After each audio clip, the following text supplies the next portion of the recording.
आज आपण जिल्हाधिकारी कार्यालयासमोर उपोषणाला बसलेलो आहोत. काय मागणी आहे, काय प्रकरण आहे? आमची बघा आमच्या क्षेत्रातनं शेत गेलं नाही. 28 गुंठे कमी केलंय. कॅनेलला 28 गुंठे कॅनेल गेलं म्हणून 28 गुंठे कमी केलंय क्षेत्र माझं. मग जिल्हाधिकारी बी आला, तिकडे बी आला, कोण दखल घे नाही ते. मग त्यातनं रोज आम्हाला या जायला त्रास आहे. आम्ही राहणार पिंपळा बुद्रुकचा तरी आमचं कोण मनावर घे नाही. माझं म्हणणं आहे की तिथं कॅनेल येऊन सगळं दुरुस्त करून पंचनामा करून तिथं येऊन बघावं. माझं 28 गुंठे गेलेलं माझं 7 भऱ्यावर यावं, एवढे दुरुस्त करून द्यावं, एवढीच माझी मागणी आहे. नाहीतर मी उपोषणाला हलणार नाही माझं दुरुस्त केल्याशिवाय. 13 वर्षापासून तुमची मागणी म्हणजे चालू आहे. हा चालू आहे. मग काय म्हणतात अधिकारी? काय अधिकारी म्हणते ते त्या तारखेला ह्या तारखेला या म्हणते ते. आम्हाला वकील लावला, ते वकील बी असंच केला. मग आम्हाला आता जीव कटाळाय. मालकाचं ऑपरेशन झालेलं आहे. आम्ही गरीब आहोत. आम्ही करून खातावं. आमचं सगळं परत महागारी आम्हाला द्यावं. आमच्याजवळ आता काय गरीब झाले, पैसा ते नाही आमच्याजवळ. माझं 28 गुंठे बघून तुम्ही काय तक्रार दिली होती का? दिल ते 5 योजन दिल तर जिल्हाधिकारीला दिला, तुळजापूरला गेला, सगळंच केलं.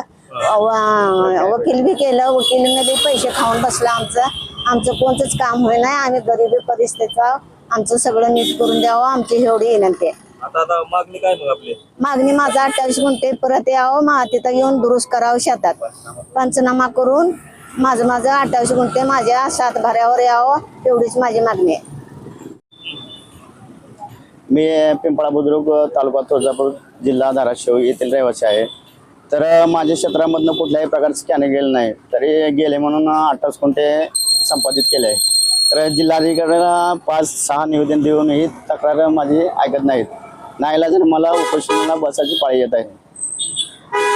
तरी एवढे जिल्हाधिकाऱ्याला एवढे निवेदन आहे की घटनास्थळी येऊन पंचनामा करून ज्याच्या क्षेत्रातनं कॅनेल गेले त्यांच्या क्षेत्रातनं जमीन संपादित करावी.